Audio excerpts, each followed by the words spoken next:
자, 234조 신고 납부 들어갑니다. 신고 납부. 저는 내년에 2015년에 꼭 나올 걸로 예상하고 있습니다. 별표 3개. 물어볼 게 많아요. 물어볼 게 많고 문제 만들기도 좋고요. 출전 입장에서. 그러니까 제가 항상 강조하는 건 수험생 입장에서 공부를 하지 마시고 출전 입장에서 봐라. 그래서 신고 납부 별표 3개 부가징수 방법 들어갑시다. 자, 요거를 설명하기 전에 앞서서 요 그림을 여러분이 양도소득세에서는 딱 떠올리고 있어야 돼요. 자, 양도소득세라는 소득세는 개인을 납세 의무자로 하고 개인의 소득을 과세 대상으로 하는데 그 개인의 소득이 발생할 때마다 소득세를 신고하고 납부하는 것이 아니라 1월 1일부터 12월 31일 1년을 1과세 기간으로 한다는 게 가장 중요한 특징이에요.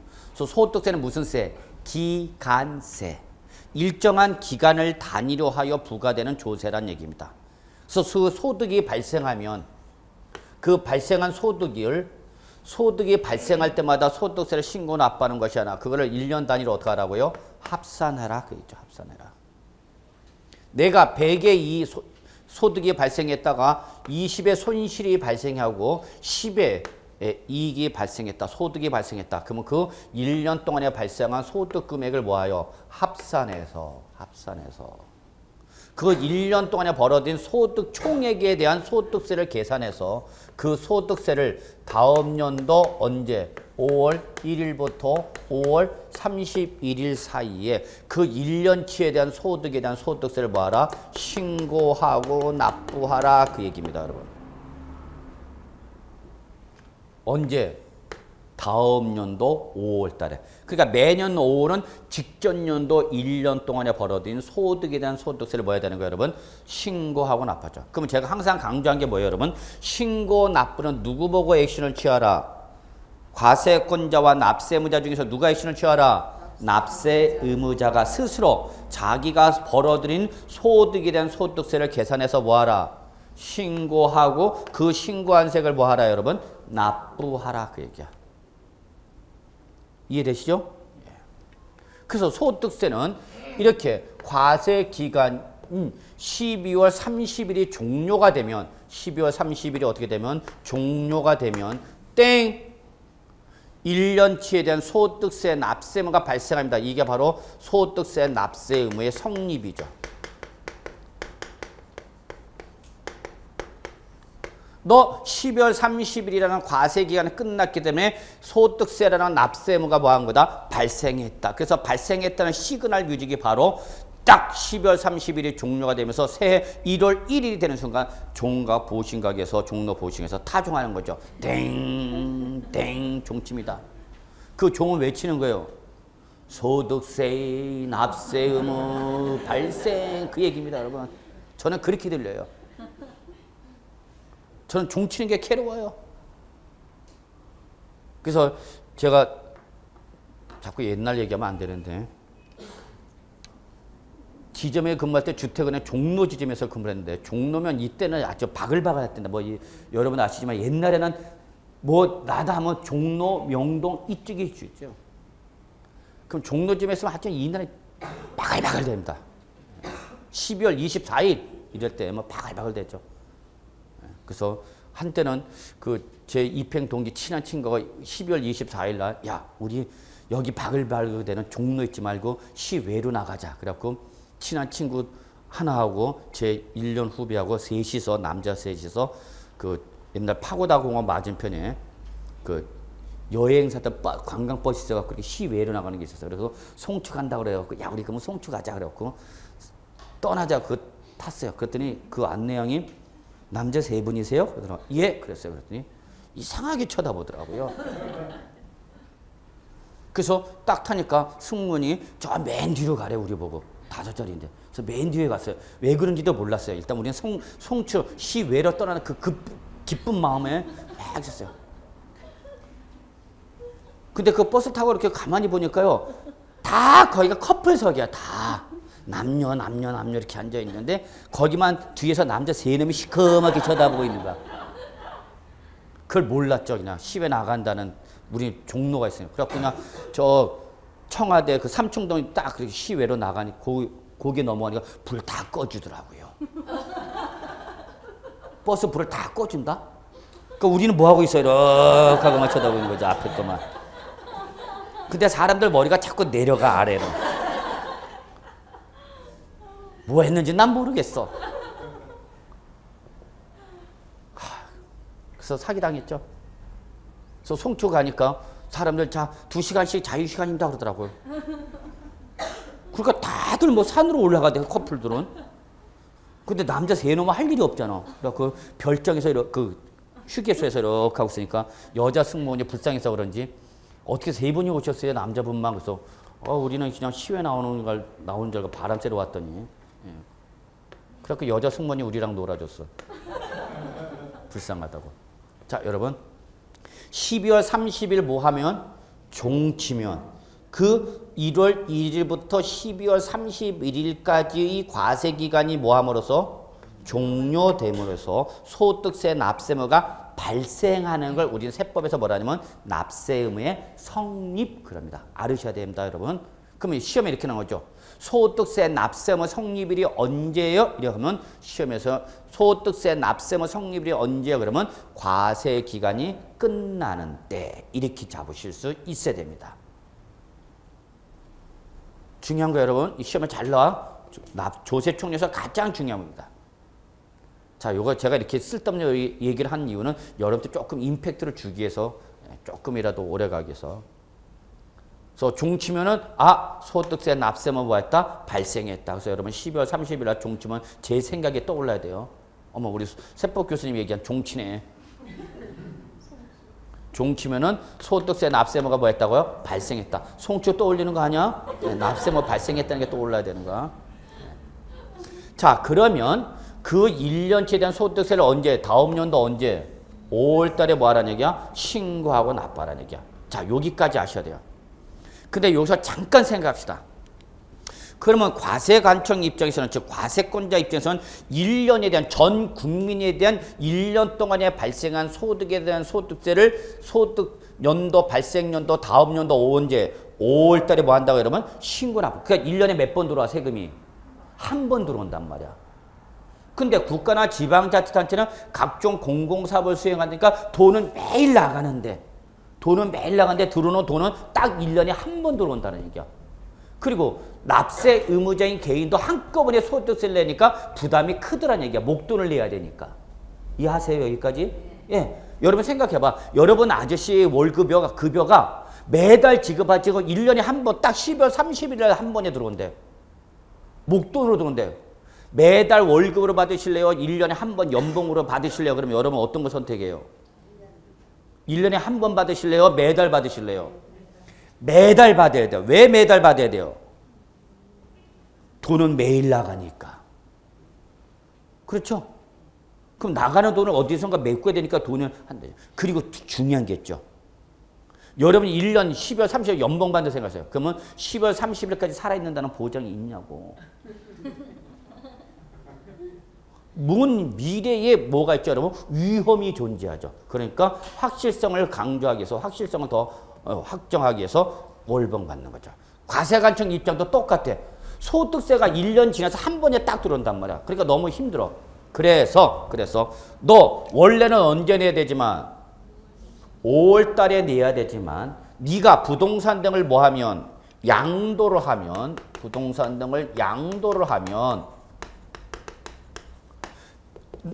내년 다음 연도 5월 달에 낼 거를 미리 좀 그 양도한 물건에 대한 양도소득세를 일정한 기한 이내에 뭐 해달라? 신고하고 납부해달라. 그 얘기 여러분.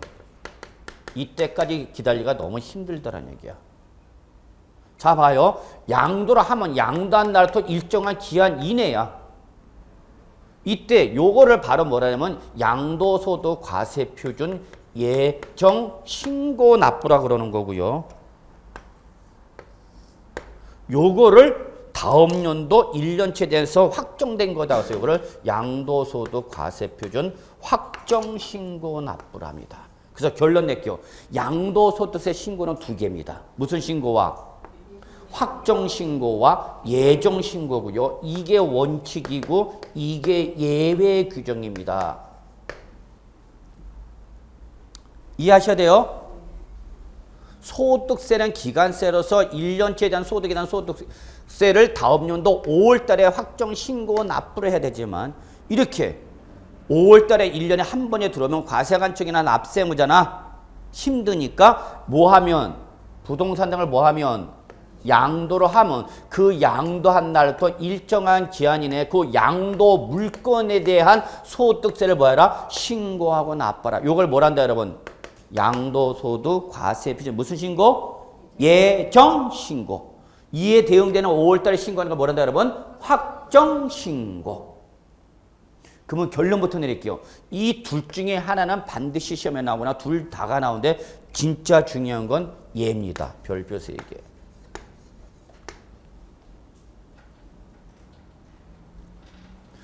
즉 원래는 12월 30일에 종료가 돼서 종초서 양도소득세랑 소득세 납세무가 성립하면은 그 납세무가 성립한 것에 대해서 여러분이 뭐 함으로써 신고함으로써 납세 의무가 확정이 되는 것이고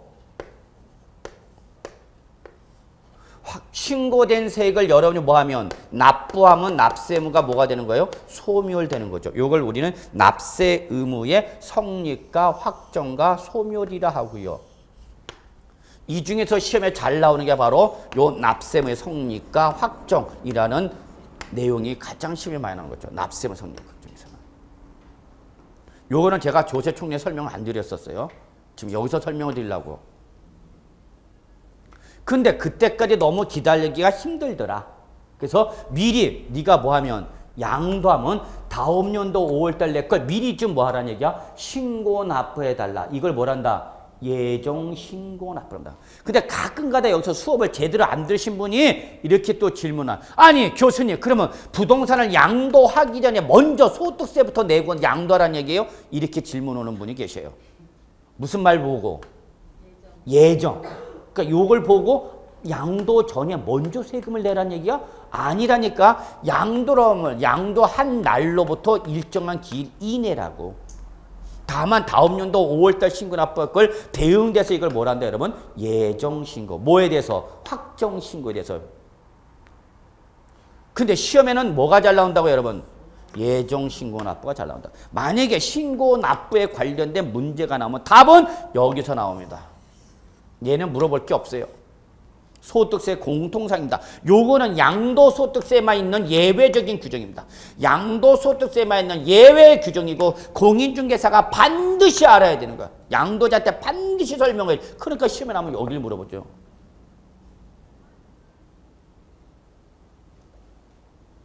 결론 양도소득세 신고는 양도소득 과세표준 예정신고와 확정신고 납부 몇 가지로 구분하는데 두 가지인데 원래는 언젠데 확정신고인데 이것처럼 예외로 무슨 두고 있다? 예정신고 납부 규정을 두고 있다. 그럼 시험에서는 뭐가 중요하다? 예정신고 납부가 중요하다. 그 얘기입니다. 그러면 우리가 예정신고 납부에서 정리할 내용이 뭐가 있는가 보면 첫째 세 가지입니다. 첫째 신고 대상자입니다. 누가 해야 되는데? 누가 해야 되는데? 신고 대상자죠. 둘째, 언제까지 해야 되는데?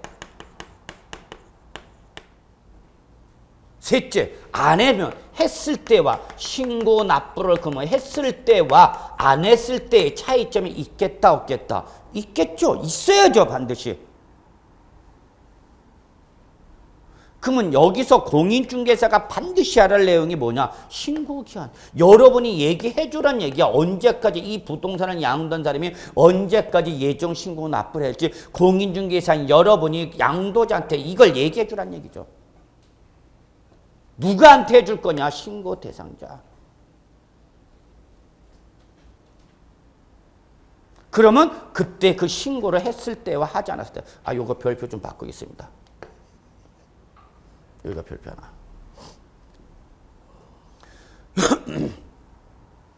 이거 여러분 양도소득세 예정신고, 확정신고에서 정리하려면 이 세 가지입니다. 요거를 예정신고와 확정신고로 비교해서 정리하시면 게임 끝이야 뭘. 이거 1년 내내 공부하는가 우리가. 그러면 누가 예정신고하는지 봅시다. 예, 모든 양도소득세 납세무자라면 다 해야 됩니다. 당해년도에 양도소득세 과세 물건을 양도함으로써 양도소득세 납세 의무가 발생한 자라면 다 예정신고해야 됩니다. 예정신고. 그래서 한마디로 모든 양도소득세 납세무자는 다 해야 됩니다.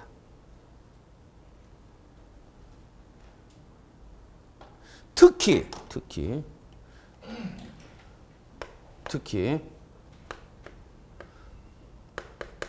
양도하는 과정에서 내가 뭘 발생해서 손실이 발생했거나 양도 차익이 없어. 제로야. 그래서 양도 차익이 없거나 또는 양도 차손이 발생했어요, 여러분. 여기서 양도 차익이 없거나 양도 차손이 발생했다는 의미는 한마디로 납부할 양도소득세가 있다는 얘기예요, 없다는 얘기예요? 없다는 얘기입니다. 양도소득세로 납부할 세액이 없다는 걸 얘기합니다. 그래도 반드시 신고는 해야만 합니다. 뭐는 안 하더라도, 납부는 안 하더라도 신고는 합니다. 출제는 여기서 장난치겠죠. 양도소득세 납세무자라면 다 예정신고 납부를 하여야 하지만 양도차익이 없거나 양도차손이 발생한 거는 예정신고 의무가 없다. 이렇게 말을 바꾸면 여러분은 어머 무슨 소리 하고 잡아내야 되는 거예요. 뭐가 발생해서 양도차익이 제로나 손실이 발생했더라도 뭘 하라? 신고는 하라. 이거를 신고할 필요 없다. 이렇게 출제는 말을. 그럼 여러분 잡아내야 되는 거죠. 그거를. 해야 된다니까. 뭐는 해야 된다고 여러분? 신고해야 된다고. 뭐는 안 하지만 납부는 안 하지만 납부할 세액이 없잖아. 채로나 마이너스가 발생하니까. 그러니까 출제는 여기서 건드리겠죠. 이렇게 시험에 나온다. 계속 예상했다고 그대로 시험에 또 나왔고요. 뭐가 그래요 세법이. 그래 이거요. 여기서는 이것만 주의하시면 됩니다. 이거 갖고는 장난칠 게 없다니까. 그럼 출제는 어딜 갖고 장난친 거냐. 이거 갖고 장난친다니. 그걸 잘 봐두라는 얘기야. 제가 그걸 말씀드린 거고 여러분한테. 어디를 잘 봐라. 출제는 어디 건드린다. 자, 그런데 뭐니 해도 제일 중요한 건 뭐다 여러분? 예정신고 기간이 제일 중요한 거야. 이거 여러분이 얘기해 줘야 돼 양도자한테. 그럼 언제까지 하냐? 그거는 또 양도 물건에 따라서 달라져요. 양도 물건이 뭐와 부동산 등일 때와 또 주식으로 또 나눠지네. N병을. 물론 이건 제가 구분한 겁니다. 소득세법에서는 구분하고 있지 않지만. 그러면 왜 구분했냐? 여러분은 어디를 봐야 되는 거고? 부동산 여기다 초점 맞춰서 공부하라고. 얘는 볼 필요 없다고 여러분이. 이거는 주식하는 사람들한테 얘기해 주는 거야. 주식.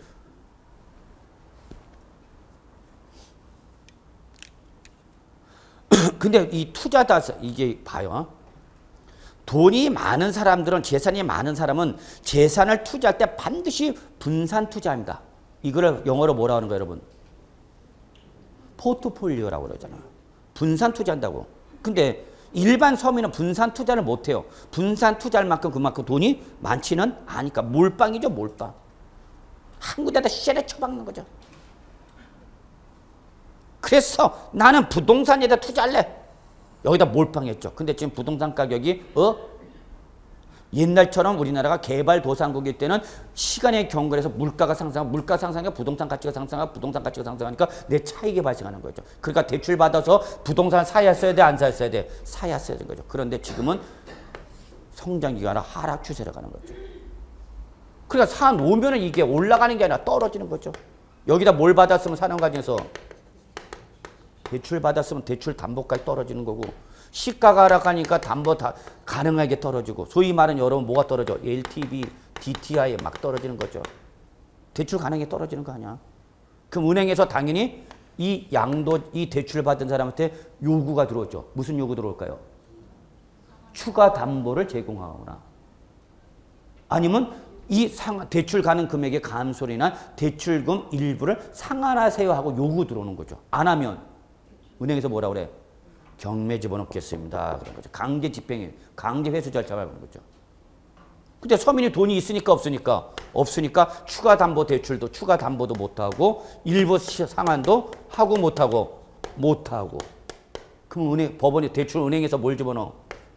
채무 불이행에 뭘 집어넣어 여러분? 경매 집어넣는 거죠.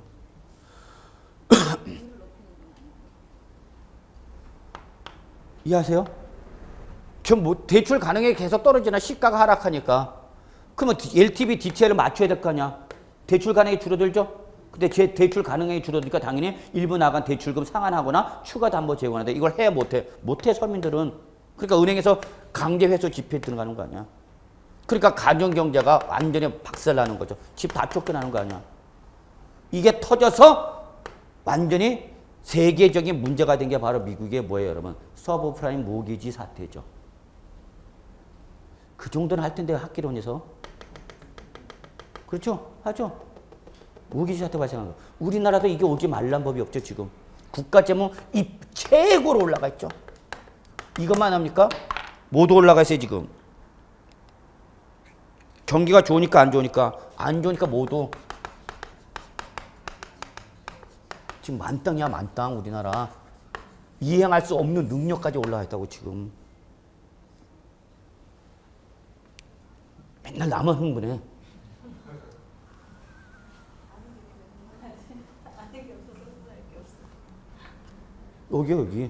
여기서 요 상태에서 지금 외부의 충격이 한번 훅 오면은 휙 가는 거죠. 제2의 IMF가 터지는 거죠. 못 갚으니까. 그러니까 부동산에 투자 못 하죠. 여기도 못 하죠. 불안하거든요. 내가 사면은 떨어지고 에이 더럽다고 팔고 나면 올라가고. 투자가 할 때 없죠. 투자 때. 구분하셔야죠. 결론 낼게요. 여러분은 시험 공부할 때 어디만 봐주면 돼? 이것만 보여주면 되죠. 이건 볼 필요 없어요. 그러면 요 부동산 등을 양도했을 때 예정 신고 기한은 언젠가 봅시다. 요게 시험에 나오는가? 그런데 또 뭐예요, 여러분? 원칙과 예외로 나눠져요. 그러니까 출제원은 좋아할 수밖에 없어요. 오, 고마워. 그러니까 시험에는 여러분이 잘 봐야죠. 뭘 물어보는지. 원칙을 물어보는지 예외를 물어보는지 이걸 확인해야 될 거 아니야. 출전이 뭘 물어보는지를 확인 안 하고 그냥 답을 냈다 골라버리죠. 그리고 집에 가서 가단 맞춰보니까 이상하네. 자, 정리합시다. 양도일이 속한 달의 말일로부터 2개월 이내입니다.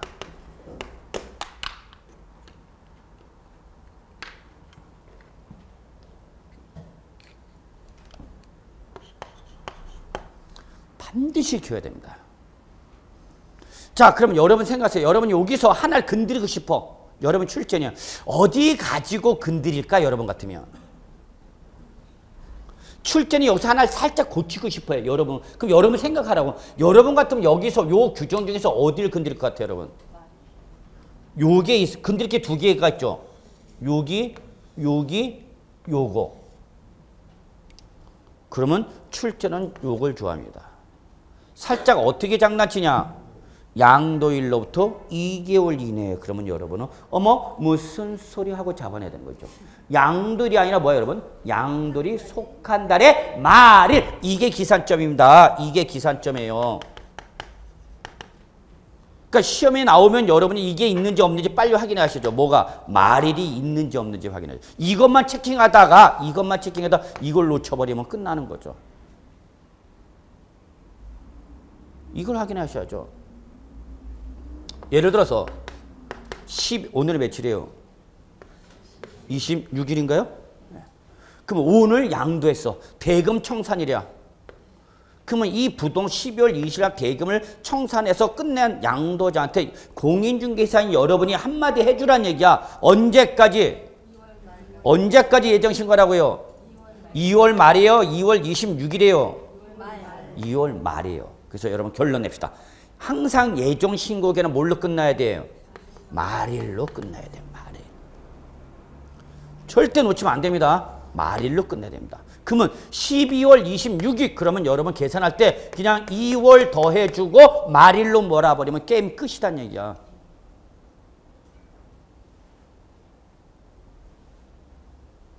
그러면 2월 28일, 2월 29일 윤달 따질 필요 있어요? 없어요? 없죠. 무조건 뭘로 가면 되니까?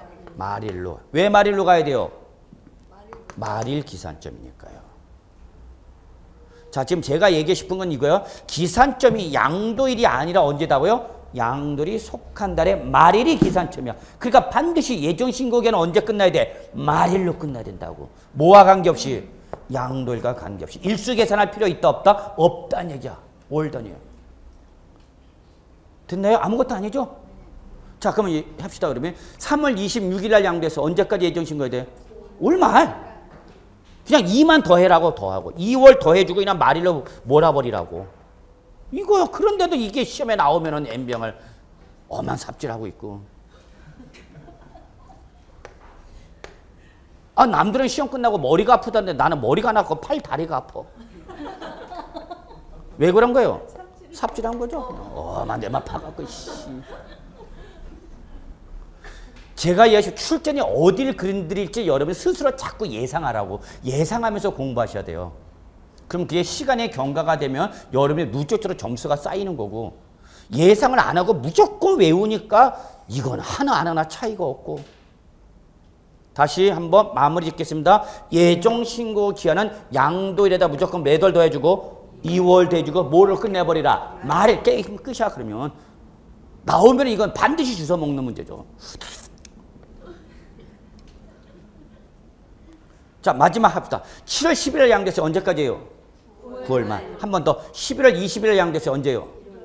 1월 말이야. 13월 말 안 그러면 안 돼. 그런 사람이 있어요. 흥분해갖고 이 더하라고 그랬지. 그래서 11월이니까 13월 말. 됐나요, 여러분? 예, 요게 원칙이에요. 그런데 이미 시험에 나왔어요. 몇 번씩 나왔죠. 그러면 어디 있어요, 이제? 예외.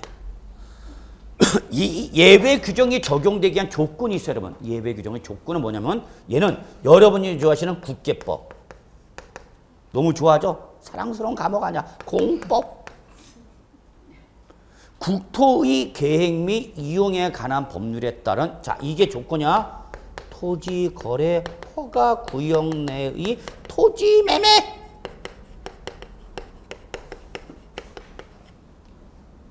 그래서 얘는 예외 규정은 여러분 장소적 제한을 받아서 반드시 국계법상 토지 거래 허가 구역 내 토지 매매일 때입니다. 그런데 이보다 하나 더욱 중요한 조건이 있습니다. 얘는 전제 조건입니다. 충분 조건이 있습니다. 필요 조건이라고 해야 되나?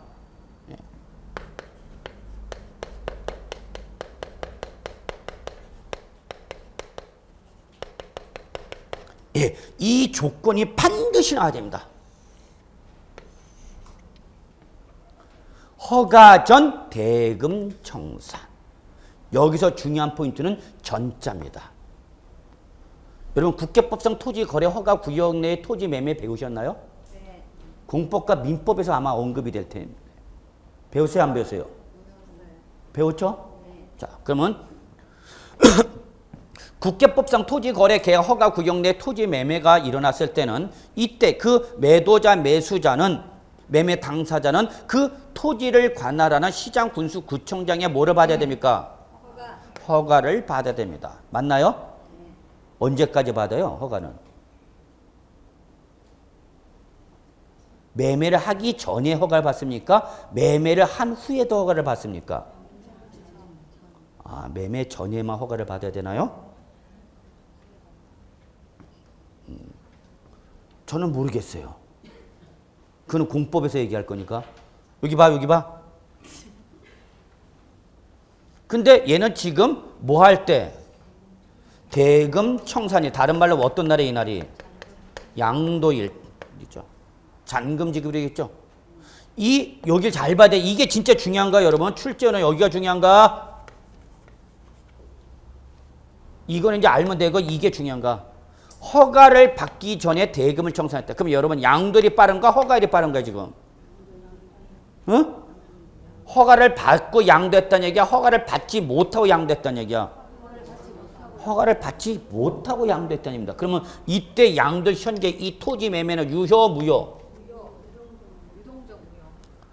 대금 청산 현재 이 토지 매매는 무효야 유효야? 무효 유효 둘 중에 하나만 선택하라고. 무효죠? 무효야 무효. 왜 무효예요?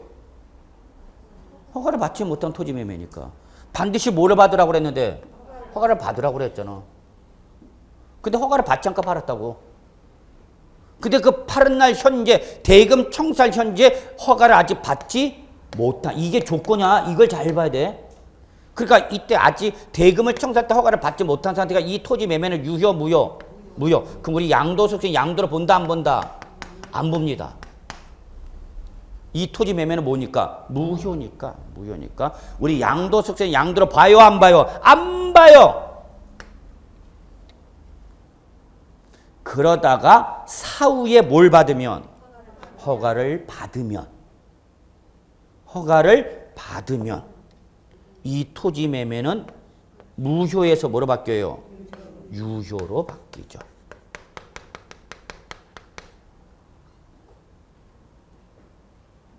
뭐였지만 원래는 무효였지만 뭐를 사후에 뭘 받으면서 허가를 득하게 된다면 뭐로 바뀐다? 유효로 바뀐다. 그래서 요때 무효는 확정적 무효가 아니라 유효로 바뀔 수 있다. 그래서 이때의 요 무효 상태를 뭐라고 표현한 거예요, 여러분? 유동적 무효 그런 거죠. 그러면 이때 유효가 되면은 우리는 양도소득세는 요 유효가 된 날은 어떤 날에? 허가일에 뭐 한 걸로 봐요? 양도한 걸로 봅니다.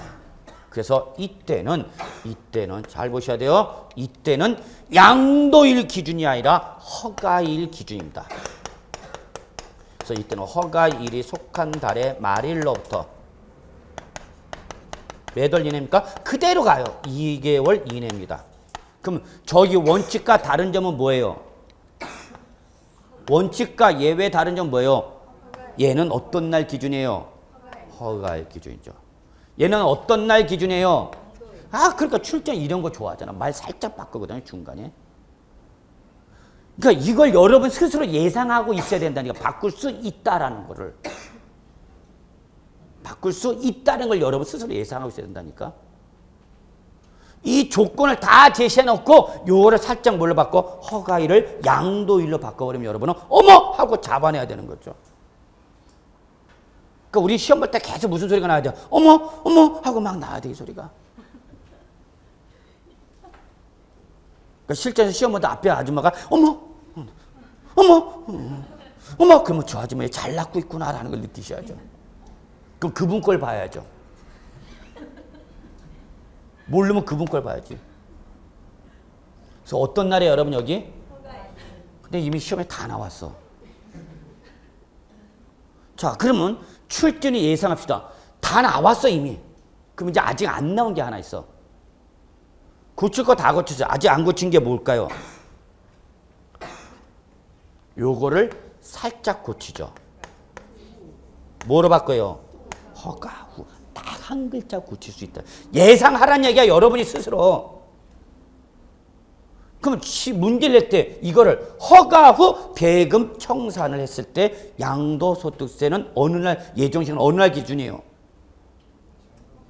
허가일이에요? 이때는 뭘 해야 돼? 양도일이 돼야 되는 거야. 조건이 바뀌었잖아. 이게 고사장에서 보일 것 같냐고, 여러분. 실전에서 가뜩 긴장한 상태에서 공법에서 삽질하고 중개법에서 고득점을 노렸건만 고득점이 안 날 것 같고 그냥 67점에서 나올 것 같고 공시법 넘어왔더니 부동산 등기법에서 확 깨져버리고 그나마 측량수로 조사 및 지적이 하나 법률에서 좀 몇 개 건지고 세법 넘으니까 이제 그때는 이제 힘도 빠지고 눈도 침침해지고 그러니까 이런 거 딱 몇 글자 고쳐요 여러분? 한 글자 고칩니다. 한 글자. 출제 많이 안 고칩니다. 한 글자 고치면 돼요. 그러니까 살짝 일로 뭐라 그러죠. 요렇게 바꿔버리고 요렇게 바꿔버리고 요렇게 유도한다니까 여러분. 그럼 여러분 허가 후 대금을 청탁 허가일이 속한다는 말부터 2개월 내다. 그러니까 이거 보던 느낌 있거든. 허가일 맞네. 맞기는 개뿔 중간에서 틀어버렸는데. 이해하세요? 무슨 제가 뭐 얘기하는지 아시겠죠? 여러분이 공부를 할 때 이 조문에서 출전이 어떻게 장난칠 것이다 라는 걸 여러분 스스로 자꾸 예상하라는 얘기야. 이걸 예상을 안 하면 출전이 여기 고친 걸 안 봐. 이게 안 보인다고 여러분. 그러면 이렇게 물어보기도 하죠. 또 출전은 어떻게 물어보면 돼요? 사례 제시하면 되죠. 사례 제시하면 돼요 여러분. 계약일자, 중도금 지급일 다 깔면 다 출전. 잔금 지급일, 이 잔금 지급일 또 계약상과 사실상 잡아놓고 그리고 이게 국토의 개미 이용약 관할법률에 따른 국계법상 즉 토지거래 허가 구역에서 이 토지 매매에 대한 허가를 언제 받았다 해놓고 그럼 여러분 이러한 시간적 기준을 제시해놓고 여러분한테 자 언제까지 예정 신고해야 됩니까? 이렇게 물어보겠죠. 출제는. 공인중개사 바로 실무 나가는 거 아니야. 집방하냐. 그럼 여러분은 뭐와 뭐를 잡아야 되는 거예요? 이 방대한 자료가 제시가 돼 있어. 여기서 여러분 딱 뭐만 보고 결론 내야 돼요. 자, 1번, 2번, 3번, 4번, 5번. 응, 하나 더 할까? 네. 뭘 더 깔아놔? 등기일, 이전 등기일. 막 깔아놔, 씨.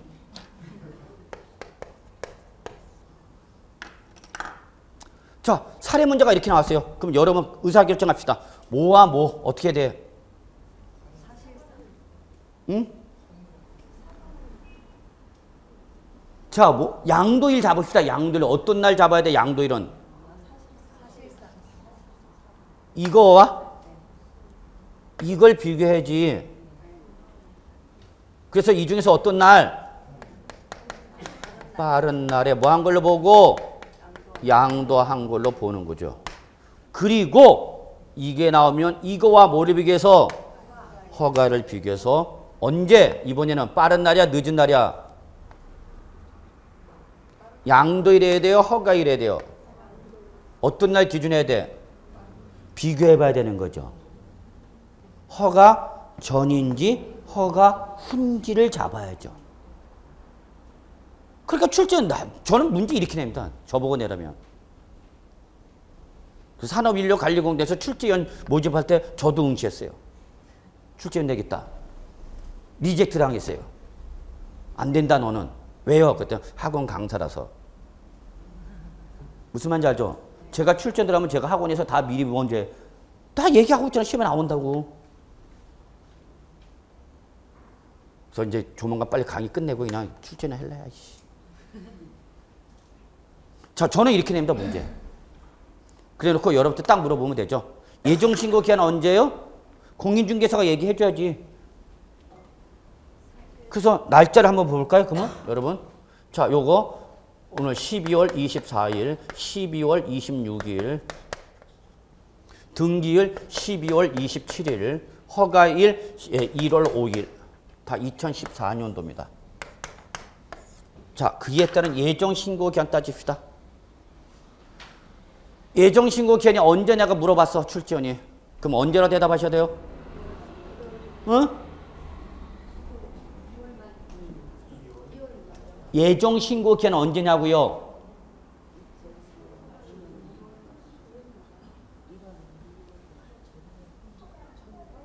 자, 양도일 잡읍시다. 양도일은 언제입니까, 그러면? 계약상과는 전혀 관계 있고 없고? 없고 뭘 잡고? 사실상 대금 청산일과 뭘 비교하라고요? 등기일 비교하라고요. 비교하라고요. 그래서 둘 중에 어떤 날이라니까? 빠른 날. 그럼 언제 양도한 거예요? 12월 26일이죠. 근데 이 12월 26일 날에 양도한거에서 허가를 언제 받았다고요? 2015년 1월 5일 날 받았다고요. 그럼 어떤 날 기준이야? 양도일 기준이야? 허가일 기준이야? 응?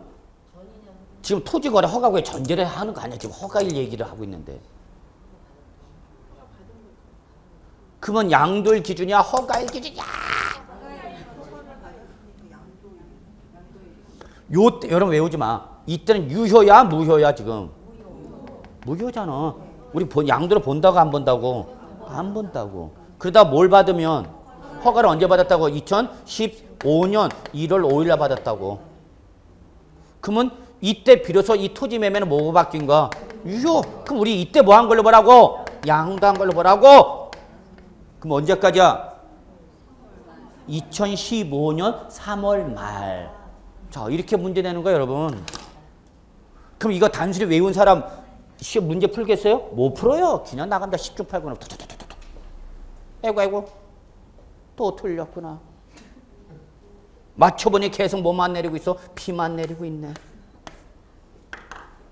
이해하시겠어요? 이해하시겠냐고. 지금 제가 얘기한 거 아시겠죠? 어렵잖아. 자, 봐. 뭐를 물어보면 예정 신고 기한을 물어보면 일단 뭐부터 확정이 돼, 여러분? 양도일 잡아야 돼. 일단은 빨리 양도일. 이걸 잡아야 돼. 그럼 이때 양도일은 어떻게 비교하면 된다고, 여러분? 사실상 대금 청산일과 등기 접수를 비교해서 둘 중에 어떤 날? 빠른 날에 뭐 한 걸로 보라고요? 양도한 걸로 보라고요. 그래서 이 날로부터 뭐 하면 돼? 예정 신고 기한 따져주면 되는 거죠? 됐죠? 여기까지? 그런데 문제에 여기에 조건이 하나 더 붙었더란 얘기야. 국계법상 얘가 뭐 돼? 토지 거래 계약 허가 구역 내의 토지 매매래. 그러면서 뭘 제시하는가? 허가일을 제시하더란 얘기야. 그러면 이때는 예정 신고계는 양도일을 잡은 게 아니라 반드시 뭐를 비교해서? 허가일을 비교해서 둘 중에 어떤 날? 유효로 확정된 날. 그러면 지금 양도일이 언제로 확정됐으니까 12월 26일이고 이날 현재 허가를 받았대 못 받았대?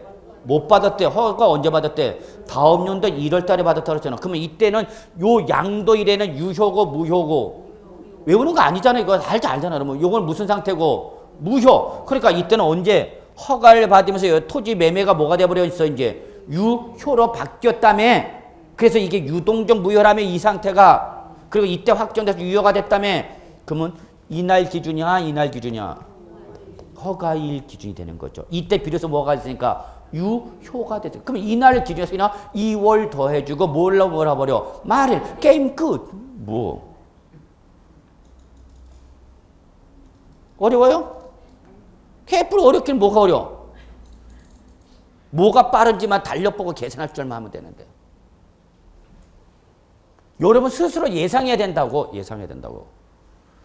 자, 출전 여기서 또 고칠 수 있어요? 또 고칠 수 있죠. 어떻게 고치는가 볼까요? 자, 이번에는 허가일을 2014년 12월 24일 날 받았대요. 허가일 바꿉니다. 조건. 허가일을 언제 받았다고 여러분? 2014년 요거 11월 20일 허가 받았다네. 허가를 언제 받았다고요? 2014년 11월 20일 날 허가 받았고요. 대금 청산은 언제 했다고요? 12월 26일 날 하고요. 그에 따라서 등기를 언제 했다고요? 12월 27일 날 했답니다. 자, 예정신고 기한 언제예요? 6월 말, 2월 말. 네, 발음을 좀 정확히 해주세요. 옹알이 하지 마. 요즘 점점 옹알마. 그러니까 네가 알아서 들으란 그런 액션을 취하는데 옹알마. 몇 월 말? 2월 말이죠. 왜 2월 말이 돼야 돼요? 허가는 이미 받았어 안 받았어? 받았죠. 그래서 뭐 한 날?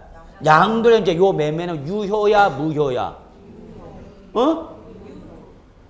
딱 한 글자만 유죠. 점점 교만해져. 으아. 외우는 거 아니에요. 여러분 상황을 이해하시라고. 이날 현재는 유효죠. 왜? 이미 뭘 받았으니까? 허가를 받았으니까 이때 정상적으로 뭐 한 걸로 보는가? 양도한 걸로 보죠. 그러면 26일과 12월 27일 둘 중에 어떤 날? 빠른 날에 양도를 보고 이날 기준으로 해서 2개월, 2월 더해지고 말일. 그거 언제가 되는 거야? 2015년 2월 말. 29일, 28일에 따질 필요 없어. 말일로 몰고 가면 돼요. 됐나요, 여러분? 이해되십니까? 예. 출전 입장에서 문제 만들기 좋아, 안 좋아? 좋죠. 여러분 입장에서 상당히 짜증나는 거고. 근데 이건 외우는 게 아니잖아. 상황을 파악만 하면 되잖아. 난이도 A급입니다. 요거는. 그러니까 난이도나 출전이 맘먹게 달려있어요, 여러분. 세법 한번 어렵게 내겠다? 여러분 16문제 다 틀리는 건 1도 아니야. 민계공 까불지 마라 그래. 그러니까 여러분 저는 얘기하고 싶은 게 뭐냐, 이 규정의 의미를 이해하시면서 정리를 하면서 어떻게 장난칠 수 있구나라는 걸 여러분 스스로 자꾸 예상하고 이 케이스를 여러분이 한번 이 바꿔버릴 때마다 여러분이 바뀔 수 있다는 걸 확인하셔야 된다는 겁니다. 이해되시나요? 예, 이게 게임이야. 자, 그러면 이제 됐어. 마무리합시다. 그래, 나 신고했다. 이렇게 예정신고기한테 뭐 했다? 신고했다. 다음 연도 5월달 대신 나 미리 예정신고했다. 그러면 미리 냈으니까 세액공제 10% 해준다 안 해준다? 이제 안 해줘요, 여러분. 다음 연도 5월달 낼 걸 미리 했으니까 미리 나 선납 기간에 대한 세액공제 해줘야 될 거 아니야. 예전에 해줬어요. 2011년부터 안 해줍니다. 웃기지 마.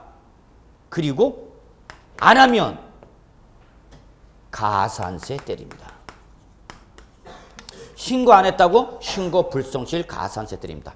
납부 안 했다고 납부 불성실 가산세 때립니다. 이게 바로 예정신고의 강제적 규정입니다. 강제 규정입니다. 개정됐어요. 2011년도 이전에는 선택적 규정이 있어요. 선택적 규정. 하려면 하고 안 되면 언제까지 하면 된다? 확정신고 납부 때까지 하면 됐어. 그래서 이때 굳이 예정신고 안 해도 됐어. 안 해도 뭐는 없었어? 가산세 없었어. 근데 만약에 하면 10% 공제해줬어. 너 내년에 낼 걸 미리 내니까 선납계는 이자분. 그런데 이게 원천징수 등 다른 규정과 형평상의 문제가 있더라. 그래서 폐지합니다. 예정신고세 공제 뭐하고? 폐지하고. 그러니까 신고 납부해도 이제 공제해준다 안 해준다? 안 해줘요. 예전에는 하라고 그랬어요. 하면은 몇 프로 빼줬으니까 10% 큰가 작은가? 크지. 지금 저금리 시대에서 지금 1% 2%밖에 예금해야 이자 안 준대. 이건 10% 빼주니까 당연히 예금하지 말고 뭐 하라고 그래? 납부하세요 그러죠. 그런데 지금은 해도 예정신고기한테 신고 납부해도 세액 공제해준다 안 해준다? 안 해줘. 안 해줄 뿐만 아니라 안 하면 예전엔 가산세가 없었어. 언제까지 하면 되니까? 5월달. 근데 지금은 안 해? 그럼 예정신고 기한 내 신고 납부 안 했다. 가산세 부과한다 안 한다? 한다. 그 얘기죠. 그러니까 이제 무슨 규정이다? 강제 규정이다. 선택적 규정이 아니라 강제 규정으로 바뀝니다. 최근에 바뀐 겁니다. 그러니까 시험에 얼마든지 출전 입시는 내는 거죠. 나왔었고요. 또 나올 걸 예상하고 있었고요.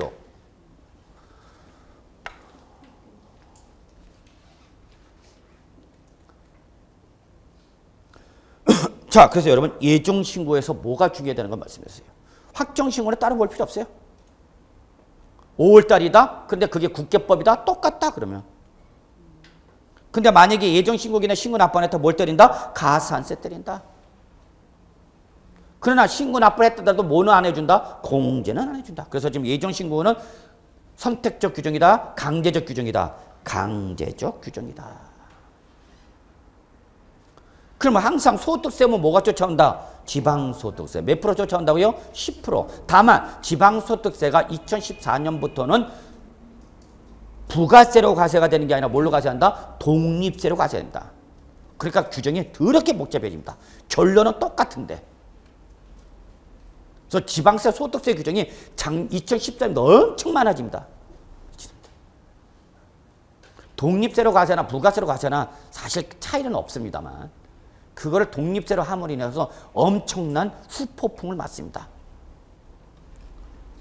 거기다 지금 또 세법, 법인세법, 소득세법 또 개정하니까 그에 따라서 또 지방소득세 또 바뀌는 거죠. 우린 신경 쓸 필요 없어, 여러분은. 그냥 뭘만 부과한다? 지방소득세는 독립세로 부과하는데 그 금액은 얼마다? 소득세 몇 프로 여러분? 10% 상당히. 그러니까 소득세 10% 있으면 소득세 10%로 뭐가 쫓아온다? 지방소득세. 다만 부가세로 아니라 독립세로 쫓아온다. 그렇게만 기억하시면 돼요, 여러분. 근데 납부하는 과정에서 뭘 받으면? 감면을 받으면, 동그라미 감면을 받으면 그때는 그 감면세에 대해서 반드시 몇 프로를 20%를 뭘 한 번 더 내라? 농어촌 특별세를 한 번 더 내라는 얘기입니다. 그래서 여러분 하나 기억합시다. 무슨 말이 나오면 감면을 받았어요. 그래서 무슨 세액이 나오면 감면세액이 나오면 무조건 감면세액에 대해서 몇 프로를 20%를 뭐로 한 번 넣어야 된다? 부가세인 농어촌 특별세를 한 번 더 낸다. 잊지 마세요. 무슨 말이 나오면 감면세액이 나오면 몇 프로를 20%를 뭘로 내야 된다고요? 농어촌 특별세를 내셔야 된다고요. 그래서 여러분 깜농 이렇게 외우세요. 깜농. 감면세액은 예외 없습니다. 무조건 어디로 가라고요? 농특세로 가셔야 됩니다. 몇 프로? 20%.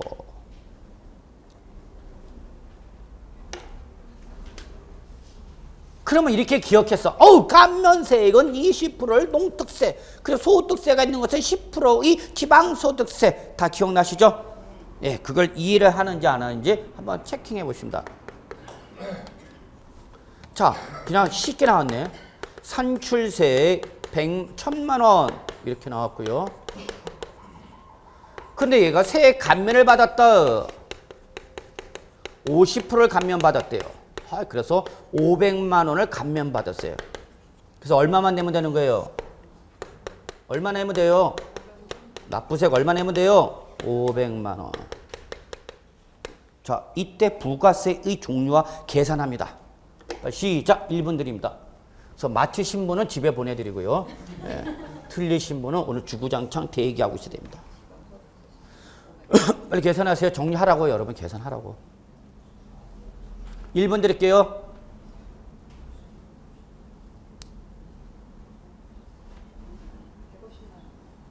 자, 지방소득세 얼마 나와요? 50만 원 나와요? 그러면 농특세는 나와요? 안 나와요? 얼마 나와요? 얼마? 100만 원? 맞아요? 맞아요. 저 어떡하라고요? 납부할 세액이 나면 납부할 세액이 몇 프로예요? 10%. 상당액을 뭘로 내라고요? 지방소득세. 그 500만 원이 10%가 얼마? 50만 원. 근데 이사는 납부라는 과정에서 뭘 받았네? 감면을 받았네. 그러면 요 감면받은 세액이 몇 프로? 20%. 얼마? 100만 원 뭐로 내라고요? 농특세 내라고요. 그러니까 소득세 얼마고? 소득세 얼마고? 500만 원. 지방소득세 얼마고? 농어촌 특별세 얼마고? 100만 원. 이렇게 내라고요. 아무것도 아니죠? 끄덕끄덕 그래 빨리 끝내지. 맞죠? 이해를 못하는 분이 계신 것 같아요. 그래서 이걸 바꿔보겠습니다. 감면이 없대. 자, 소득세 얼마예요? 소득세 얼마 내면 돼요? 1,000만 원. 지방소득세 얼마 내요? 농어촌 특별세 얼마 내요? 없죠. 아무것도 아니죠? 아시나요? 예. 자, 여기까지 해서 여러분 우리 11월 중순부터 출발해서 12월 말까지 이 부동산세법 기본 과정 마무리하도록 하겠습니다. 수고하셨습니다.